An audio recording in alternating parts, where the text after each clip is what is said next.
अस्सलाम वालेकुम प्यारे बच्चों, वेलकम टू बृहन मुंबई महानगर पालिका शिक्षण विभाग MCGM वर्चुअल क्लासरूम में आप तमाम का बहुत बहुत इस्तकबाल है।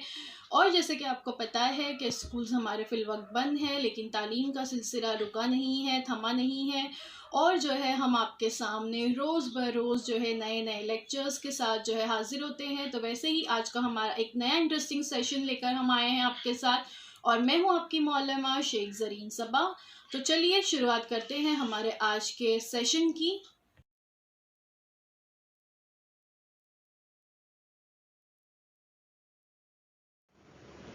तो आज का हमारा टॉपिक है खलाई मुशाहिदा दूरबीन यानी स्पेस ऑब्जर्वेशन टेलीस्कोप।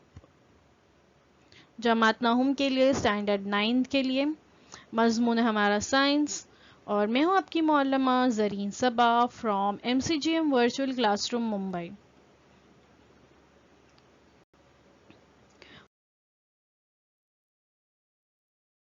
स्कूल बंद है लेकिन तालीम का सिलसिला जारी व सारी रहे, इसलिए हम हर रोज़ एक नए वीडियो के साथ आपके सामने हाजिर होते हैं।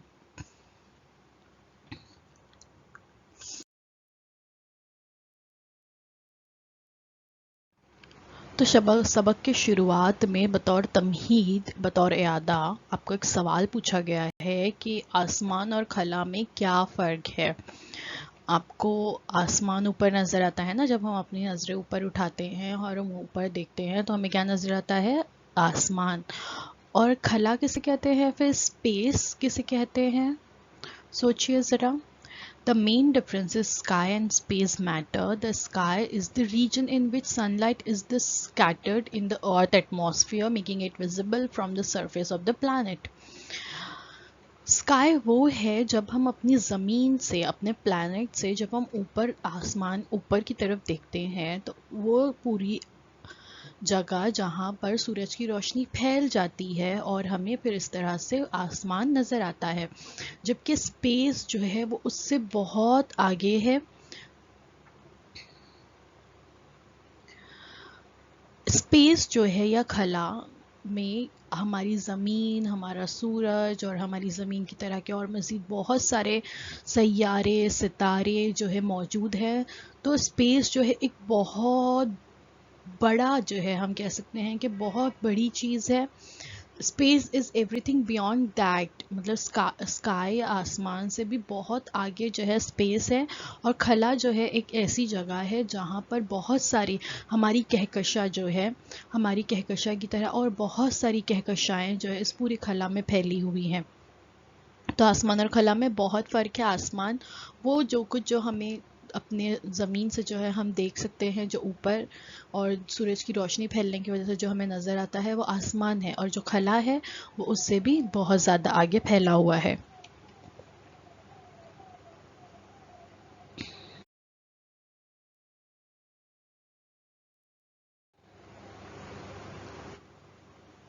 खलाई मुशाहिदा यानी क्या और इसकी क्या अहमियत है?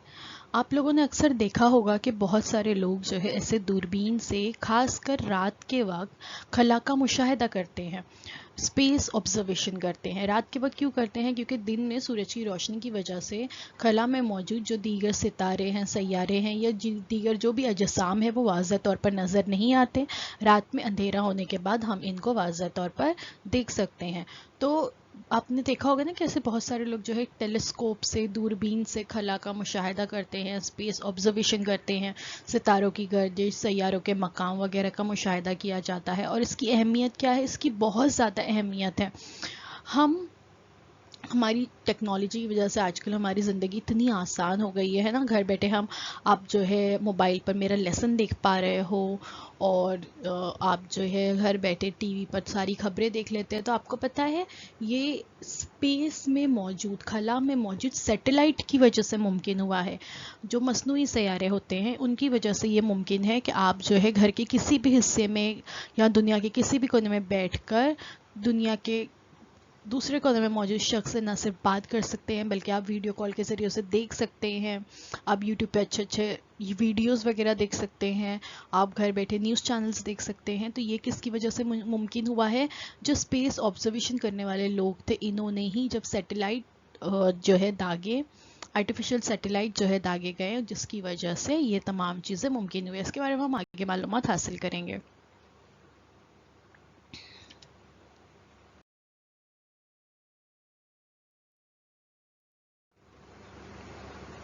कदीम ज़माने से इंसान ने सूरज और रात में आसमान में चांद तारों की जानिब बड़े इश्तियाक और तजस्सुस से देखने की इब्तदा की। कदीम ज़माने से ही, पहले से ही इंसान को जो है बहुत तजस्सुस होता था जब वो रात में जो है आसमान में चांद और तारों को देखता था, दिन में जो है सूरज को देखता था।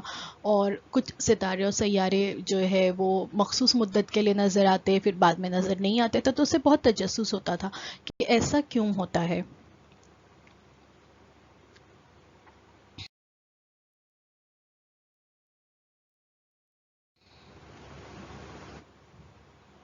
सादा आँख से लामहदूद तख़य्युलाती ताकत की मदद से आँखों के सामने दिखाई देने वाले आसमान को समझने की कोशिश की। आसमान में तारे, कोकब यानी मखसूस तारे जिसे नक्षत्र वगैरह भी कहते हैं, के मकाम वक्त के साथ जो है बदलते रहते हैं और इनके मकाम और मौसमी चक्कर में कुछ ना कुछ ताल्लुक है। ऐसे इंसान के जहन में आया कि मौसम का जो चक्कर है कि पहले होती है सर्दी, फिर गर्मी, फिर बारिश, फिर दोबारा सर्दी, गर्मी, बारिश, ये मौसमों का जो चक्कर चलता रहता है, इसका जो है तारों के मकाम से कुछ ना कुछ लेना देना है। ज़राअत के लिए मौसमी चक्कर की मालूमात ज़रूरी होने की वजह से आसमान का नज़ारा उसके लिए जो है मुफीद होने लगा। कोकब के मकाम मुल्लाहों के लिए कुतुब नुमा की तरह जो है काम आने लगे। आसमान के मुशाहिदे के दौरान पैदा होने वाले बेशुमार सवालों के जवाब की तलाश में इंसान ने जो है जुस्तजू शुरू हो गई। लेकिन आसमान में सैयारे या तारों को मज़ीद करीब से देखने के लिए इसके पास कोई भी ज़रिया या आला मौजूद नहीं था। अब उसे ये तो पता था कि जो है इसमें कुछ ना कुछ ताल्लुक है। आसमान में जो सैयारे जो है अपनी, जब सितारे और सैयारे जो है अपना मकाम बदलते हैं, तो इसका हमारे मौसम से कुछ लेना देना है, इसका पानी के मद्दोजज़र से कुछ लेना देना है। लेकिन अब इसको मज़ीद नज़दीक से देखने के लिए इंसान के पास कोई ज़रिया या कोई आला मौजूद नहीं था।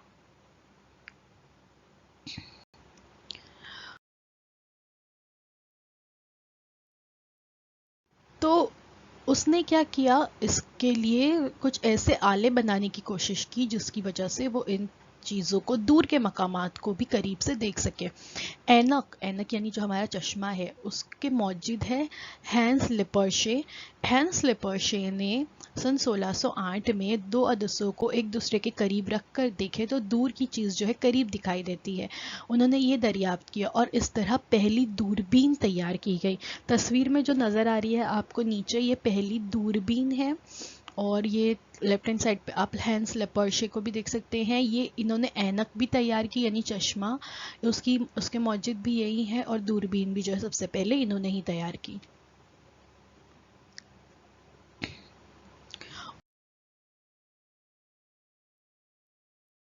उसके बाद सन 1609 में गैलीलियो ने जो है दूरबीन तैयार की और दूरबीन तैयार करके उसका इस्तेमाल खलाई मुशाहिदे के लिए किया।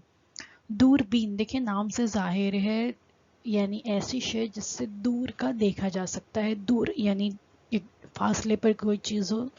बीन बीनाई से बना है जिसका मतलब है देखना, यानी दूर की चीज़ को देखने के लिए जो आला तैयार किया गया उसका नाम दूरबीन या टेलीस्कोप इंग्लिश में से कहते हैं। तो इन्होंने जो दूरबीन बनाई उसका इस्तेमाल जो है खलाई मुशाहिदे के लिए किया जाने लगा। और तस्वीर में लेफ्ट हैंड साइड पर आप गैलीलियो की तैयार करदा दूरबीन देख सकते हैं। आंखों से दिखाई देने वाले तारों से बहुत ज़्यादा तारे खला में हैं, ये बात गैलीलियो के जहन में आई। दूरबीन की मदद से मरीख के चार सैयारचे यानी मरीख के जो चांद है वो, और सूरज पर का दाग वगैरह का सुराग जो है उन्होंने लगाया। यानी उन्होंने ये बताया कि हम आँखों से आसमान में जितने तारे देखते हैं, एक्चुअल में इससे बहुत ज़्यादा तारे जो है खला में मौजूद हैं, और उनका मुशाहिदा हम खलाई दूरबीन के ज़रिए कर सकते हैं। और उन्हें दूरबीन के ज़रिए जो मरीख के सैयारचे हैं, जैसे ज़मीन है, ज़मीन का सैयारचा चाँद है ना, बिल्कुल वैसे ही मरीख के चार सैयारचे हैं, उसका भी उन्होंने सुराग लगाया, और उन्होंने सूरज पे मौजूद दाग वगैरह का भी सुराग लगाया।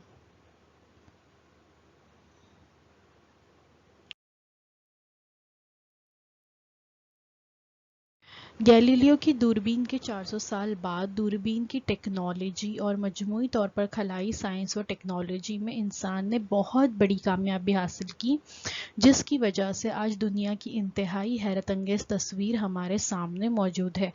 न सिर्फ तहकीकात के लिए बल्कि मुख्तलिफ सहूलियात के लिए भी खलाई साइंस और टेक्नोलॉजी हमारे लिए फ़ायदेमंद साबित हो रही है।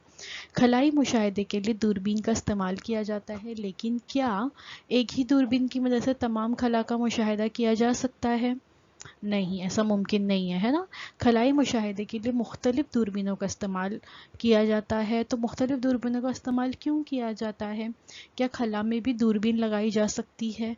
हम इस सबक में ऐसी बहुत सी चीज़ों का और जो पोशीदा है और पस पर्दा साइंस का जो है हम मुताला करेंगे। सबसे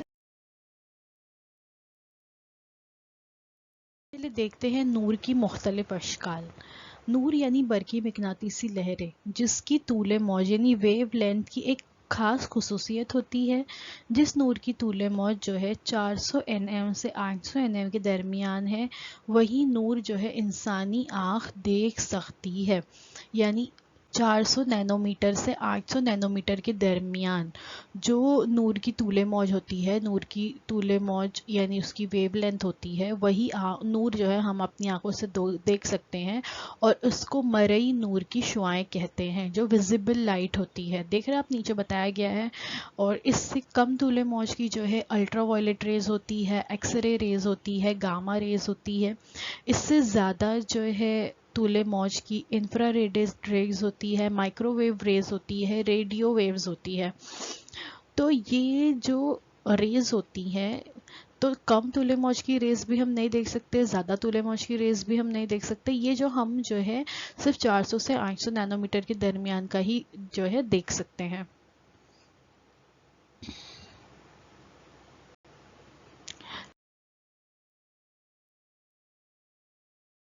लेकिन इन तूले मौज के अलावा तूले मौज का भी नूर होता है जिसे हम नहीं देख सकते हैं, क्योंकि हमारी आंख इन शुआओं के लिए हसास नहीं है।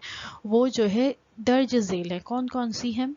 नौयत उसकी रेडियो वेव्स यानी रेडियाई लहरें, माइक्रोवेव्स खुर्द लहरें, झेली सुर्ख लहरें या इंफ्रारेडेड वेव्स, मरई नूर की शुआएं यानी विजिबल लाइट रेज, बालाए बनफशी शुआएं यानी अल्ट्रावायलेट रेज, एक्स शुआएं यानी एक्स रेज, गामा शुआएं यानी गामा रेज।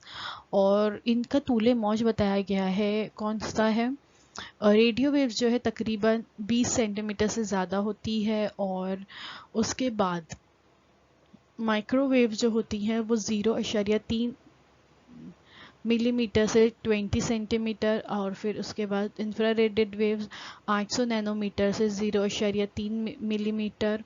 और इस तरह से सबकी देखिए तूले मौज बताई गई है। तो विजिबल जो होती है वो सिर्फ 400 से 800 नैनोमीटर के दरमियान होती है। देखिए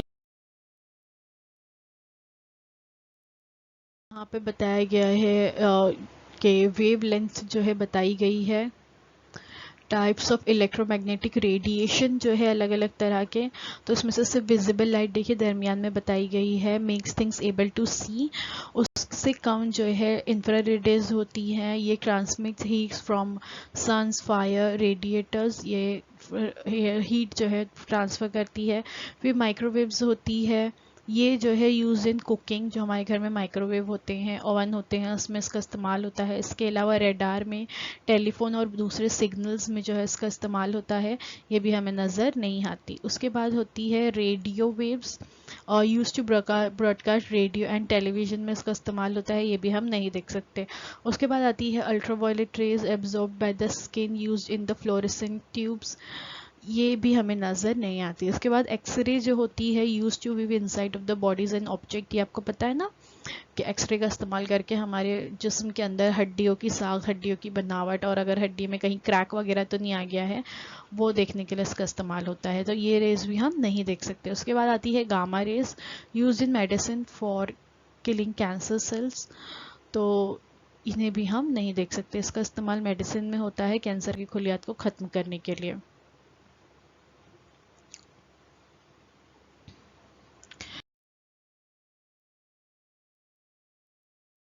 इनमें से जो है सिर्फ और सिर्फ मरई नूर की शुआओं से हमारी आंखों में देखने की सलाहियत होती है, इसलिए खला से आने वाली मरई नूर देखने के लिए हम जो है मरई दूरबीन यानी आम अदसों से बनाई हुई या आईनों से बनी दूरबीन इस्तेमाल करते हैं। लेकिन कई फलकी अजसाम से मरई शुआओं के अलावा कई किस्म का नूर भी शामिल होता है। रेडियाई लहरें या एक्स शुआएं या गामा शुआएं वगैरह किस्म की नूरी शुआएं हासिल करने के लिए और उनके मनबे का मुताला करने के लिए हमको मुख्तलिफ किस्म की दूरबीन की ज़रूरत होती है। तो सबसे पहले देखते हैं टेलीस्कोप्स या दूरबीन के बारे में। दूरबीन या टेलीस्कोप्स क्या होते हैं? An instrument consisting of lenses that makes distance object appear closer and bigger. जो एक फासले पर मौजूद जो ऑब्जेक्ट्स हैं उनको जो है वो कैसे करके बताती है? क्लोजर यानी क्लोज से हम उसको करीब से देख सकते हैं और बिगर यानी हम उसको बड़ा करके भी देख सकते हैं। जिसमें सबसे पहला आता है ऑप्टिकल टेलीस्कोप्स यानी बसरी दूरबीन। बसरी दूरबीन या ऑप्टिकल टेलीस्कोप्स ज़्यादातर बसरी दूरबीन में दो या दो से ज़्यादा अदसों का इस्तेमाल किया जाता है। शक्ल 18.1 देखिए, ये देखिए शक्ल यहाँ पे बताई गई है। फलकी अजसाम से आने वाली ज़्यादा से ज़्यादा शुआओं को मरकूज करने के लिए बड़ी जसामत का मुहद्दिब अदसा जिस्मिया होता है। देखिए जिस्मिया बताया गया है लेफ्ट हैंड साइड पे, आप देखिए। इन मरकूज शुआओं से बड़ा अक्स हासिल करने के लिए इनको मुहद्दिब अदसा यानी चश्मिया, जहाँ से हम देखते हैं उससे जो है गुजारा जाता है। तस्वीर में आप चश्मिया देख सकते हैं सीधे हाथ की तरफ। चश्मिया जसामत में छोटा होता है। शुआएं जो है माहौल से अदसे में या अदसे से माहौल में जाते वक्त रास्ता तब्दील करती है, यानी इनका इनहराफ होता है। इसलिए इस दूरबीन को इनहराफी दूरबीन या रिफ्रैक्टिंग टेलीस्कोप भी कहते हैं। देखिए मुंबई नूर से शुआएं आ रही हैं, जिस्मिया से अंदर दाखिल हो रही हैं और फिर वहां से जा रही हैं चश्मिया की तरफ, और इस तरह से हम जो है उस चीज को देख सकते हैं। इसको जो है रिफ्रैक्टिंग टेलीस्कोप भी कहते हैं। तो लेफ्ट हैंड साइड पर रिफ्रैक्टिंग टेलीस्कोप बताया गया कि क्या क्या होता है रिफ्रैक्टिंग टेलीस्कोप में।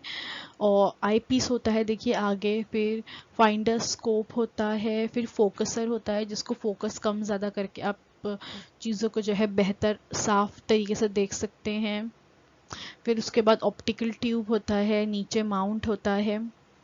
उसके बाद रिफ्रैक्टिंग टेलीस्कोप के बारे में बताया गया है कि uses lens to gather and focus light.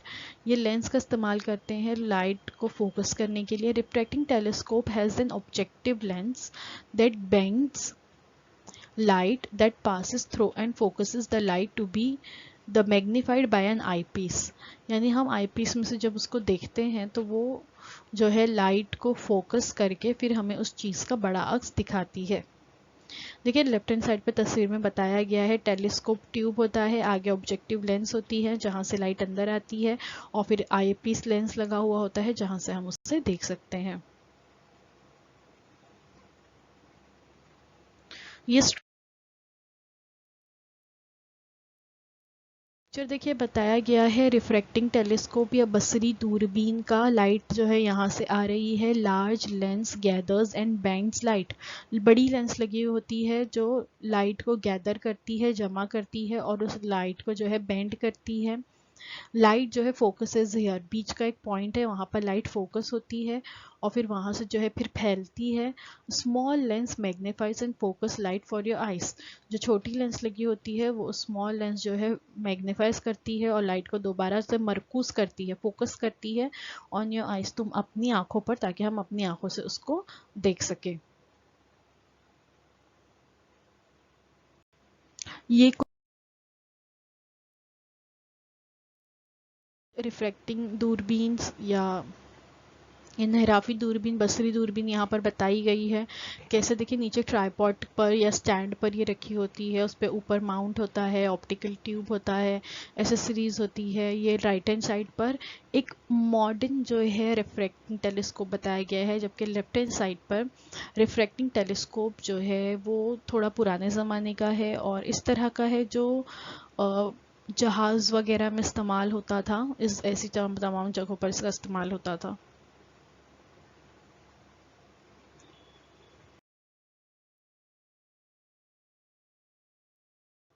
अदसे की मदद से अशिया के अक्स किस तरह हासिल होते हैं, इसका मुताला हम आइंदा साल करने वाले हैं। आमतौर से आसमान के मुशाहदे के लिए इस किस्म की बसरी दूरबीन कारआमद होते हुए भी इसमें कुछ रुकावटें होती हैं। क्या रुकावटें होती हैं ये बसरी दूरबीन को इस्तेमाल करने में, चलिए देखते हैं। मंबे से आने वाले ज़्यादा से ज़्यादा नूर मरकूज़ करके मंबे का वाज़ेह अक्स हासिल करना हो तो जिस्मी के अदसे का कुत्र ज़्यादा बड़ा होना ज़रूरी होता है। यानी आगे जो ऑब्जेक्टिव लेंस लगा होता है, जहाँ से जो है रोशनी आ रही है, यानी आपकी दूरबीन का आगे वाली लेंस जो है वो बड़ा होना चाहिए, तभी जो है हम उसको वाज़ेह अक्स देख सकते हैं। लेकिन इतने बड़े अदसे से बनाना तो मुश्किल होता है, इसलिए इसका वज़न भी बढ़ जाता है, उसकी हैयत बदल जाती है। तो इतना बड़ा अदसा बनाना जो है वो मुश्किल होता है बहुत। दूरबीन के दोनों अदसे दो मुखालिफ सिरों पर होने से अदसे की जसामत भी बढ़ जाती है और दूरबीन की लंबाई बढ़ जाती है। यानी दूरबीन जो है बहुत लंबी लंबी हो जाती है, क्योंकि एक अदसा एक सिरे पर है, दूसरी कांच जो है वो दूसरे सिरे पर है। अदसे के ज़रिए हासिल होने वाले अक्स में रंगों का नुक्स होता है, यानी इससे जो अक्स हासिल होते हैं उसमें रंग जो है प्रॉपर नहीं होते। जैसे जिस शय का हमें अक्स मिल रहा है, जैसे उस शय में रंग है वैसे रंग उसमें नहीं होते, बल्कि रंगों में कुछ नुक्स पाया जाता है। अब देखते हैं इनकासी दूरबीन के बारे में। बसरी दूरबीन में आने वाली रुकावटों को दूर करने के लिए मुकर आईने से दूरबीन बनाए जाते हैं। इसमें इनकास यानी रिफ्लेक्शन होता है। मुकर आईने के जरिए होने के सबब इस दूरबीन को इनकासी दूरबीन या रिफ्लेक्टिंग टेलीस्कोप कहते हैं। इसमें शय का वाज़ेह अक्स हासिल करने के लिए बड़े आईने बहुत ज़रूरी होते हैं, लेकिन बड़े आईने बनाना अदसे बनाने से आसान है। वैसे भी बहुत से टुकड़े जोड़कर भी बड़ा आईना तैयार किया जा सकता है, हम बहुत छोटे छोटे टुकड़े जोड़कर भी बड़ा आईना बना सकते हैं। इसका वज़न भी इतनी ही जसामत के अदसे से कम होता है। आईने के ज़रिए हासिल होने वाले अक्स में रंगों का नुक्स नहीं होता, क्योंकि आईने में तो रंग वाज़ेह तौर पे नज़र आते हैं। कभी ना देखे जाने वाले बहुत दूर के सितारे और कहकशाएं हम ऐसी ही बड़ी दूरबीन से देख सकते हैं। यानी ऐसी बहुत सारी कहकशाएं हैं और सितारे हैं जो हमने कभी नहीं देखे, लेकिन हमारे स्पेस में मौजूद हैं। तो उनका अगर हमें मुशाहिदा करना है तो हम ऐसी बड़ी दूरबीन के ज़रिए कर सकते हैं। और इसमें क्या इस्तेमाल किए जाते हैं, आईने इस्तेमाल किए जाते हैं। इसके लिए इसको इनकासी दूरबीन या रिफ्लेक्टिंग टेलीस्कोप कहते हैं। नीचे देखिए एक रिफ्लेक्टिंग टेलीस्कोप बताया गया है, लाइट फ्रॉम कैलेस्टियल बॉडी, और वहाँ से लाइट आ रही है आईपीस जो कि जो बीच में है। यहाँ पर पीछे जो है मिरर लगा हुआ है, बीच में एक मिरर लगा हुआ है। तो जो लाइट आ रही है वो पहले पीछे वाले मिरर से टकराती है, वहाँ से टकराकर बीच में जो सेकेंडरी मिरर है उससे टकराती है, और वहाँ से टकराकर फिर आप जो है अपनी आंखों से जो आपका ऊपर बीच में है दरमियान में आईपीस, वहाँ से आप उसे देख सकते हैं।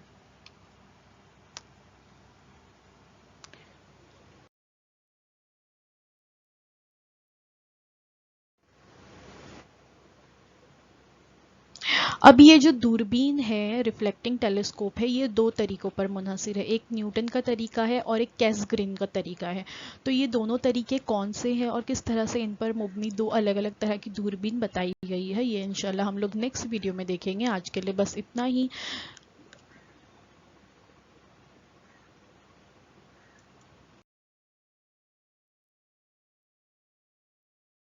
तो बच्चों, thank you so much for watching. उम्मीद है जो कुछ आपको बताया गया वो आपको अच्छी तरह से समझ में आया होगा। अगर आप लोगों के इस चैप्टर से मुतालिक कोई सवाल हैं तो आप हमें पूछ सकते हैं।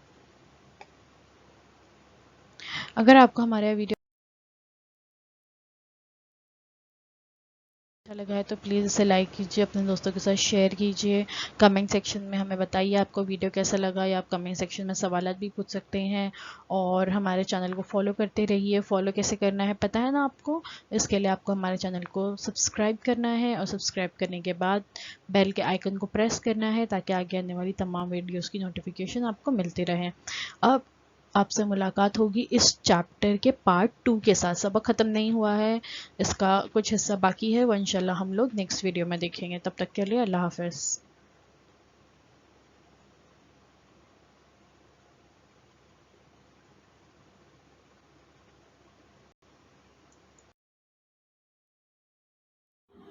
तो बच्चों, मुझे उम्मीद है जो कुछ आज आपको पढ़ाया गया वो आपको अच्छी तरह से समझ में आया होगा। और अगर आपको नहीं समझ में आया है तो हमारा ये वीडियो यूट्यूब पर भी अवेलेबल है, आप इसे दोबारा से जो है देख सकते हैं। और अपने साथ जो है अपनी टेक्स्ट बुक ज़रूर रखिए, ताकि आपको जो है तमाम पॉइंट्स अच्छी तरह से समझ में आए। तो अब आप लोगों से इंशाल्लाह अगले हफ्ते एक नए वीडियो में मुलाकात होती है। अल्लाह हाफ़िज़।